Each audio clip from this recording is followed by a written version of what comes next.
UP में दागी उम्मीदवारों को लेकर सियासत तेज हो गई है। बीजेपी ने एसपी की लिस्ट में शामिल दागी उम्मीदवारों पर सवाल खड़े किए तो अखिलेश ने भी पलटवार किया है। अखिलेश ने साफ किया कि बीजेपी ने कई उम्मीदवारों पर झूठे मुकदमे दर्ज किए हैं।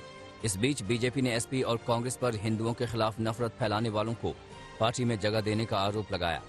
बीजेपी प्रवक्ता संबित पात्रा ने मौलाना तौकीर रजा, नाहिद हसन, रफीक अंसारी, शाहिद मंजूर, मुहर्रम अली उर्फ पप्पू और असलम चौधरी का जिक्र करते हुए विरोधियों पर निशाना साधा। उद्देश्य केवल एक है कि जो रेडिकल सिंडिकेट है, इसका उद्देश्य है किस प्रकार से दंगे भड़काना, हिंदुओं को डराना, हिंदुओं को बांटना और केवल अपने परिवार की राजनीति को आगे बढ़ाना। यूपी के विधानसभा चुनाव में अब समाजवादी पार्टी को तृणमूल कांग्रेस का भी साथ मिला। टीएमसी प्रमुख और पश्चिम बंगाल की मुख्यमंत्री ममता बनर्जी अब यूपी में एसपी अध्यक्ष अखिलेश यादव के साथ वोट मांगेंगी। आगामी 8 फरवरी को ममता बनर्जी राजधानी लखनऊ में सपा की एक वर्चुअल रैली को संबोधित करेंगी। इसके बाद पीएम मोदी के संसदीय क्षेत्र वाराणसी में भी टीएमसी नेत्री सपा के लिए ऑनलाइन प्रचार करेंगी। इससे पहले टीएमसी और अखिलेश से एक साथ सार्वजनिक रैली करने की उम्मीद की गई थी, लेकिन कोविड गाइडलाइंस के चलते रैली रद्द करने का फैसला किया गया।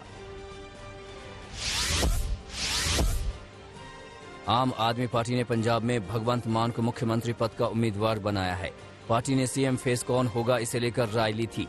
इस फोन सर्वे में 21 लाख से ज्यादा लोगों ने अपनी राय दी है और पहली पसंद भगवंत मान को बताया।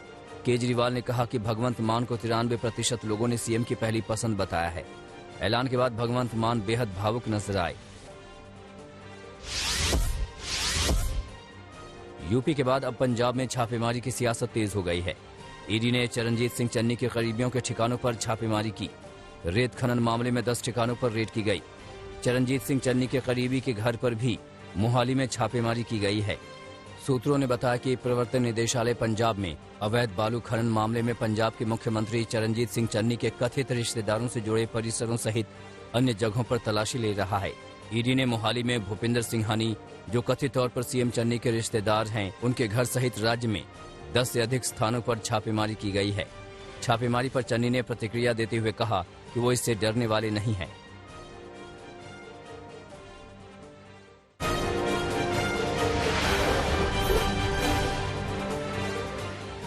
दिल्ली में पिछले 24 घंटों में 11,684 नए कोरोना मामले सामने आए हैं।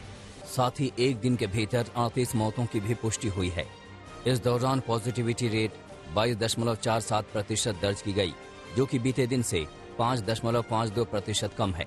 इसी के साथ राजधानी में एक्टिव केस 78,112 हो गए हैं।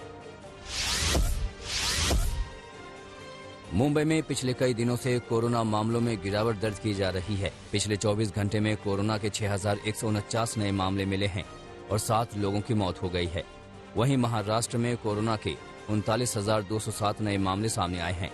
जब से आईसीएमआर ने टेस्टिंग गाइडलाइंस को बदला है, हर राज्य में समान ट्रेंड देखने को मिला है।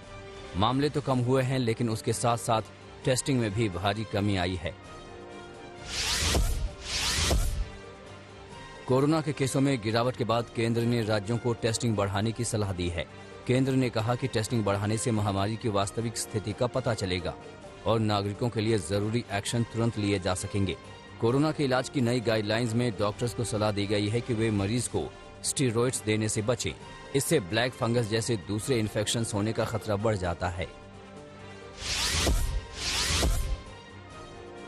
आज भारत और दक्षिण अफ्रीका के बीच पहला वनडे मुकाबला खेला जाना है।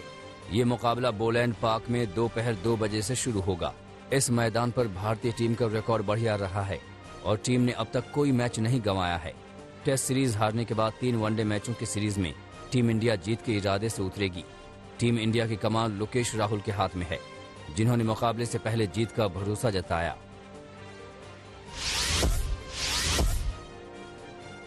उत्तराखंड के औली में एक बार फिर बर्फबारी का दौर शुरू हो गया है, जिसके साथ ही एक बार फिर पहाड़ों में पारा लुढ़कना शुरू हो गया है।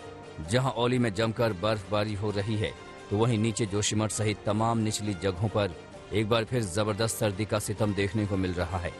औली 2 फीट बर्फ की आगोश में लिपटा हुआ है। इसके अलावा बद्रीनाथ, हेमकुंड साहिब और नीति माणा घाटी में जमकर बर्फबारी हो रही है।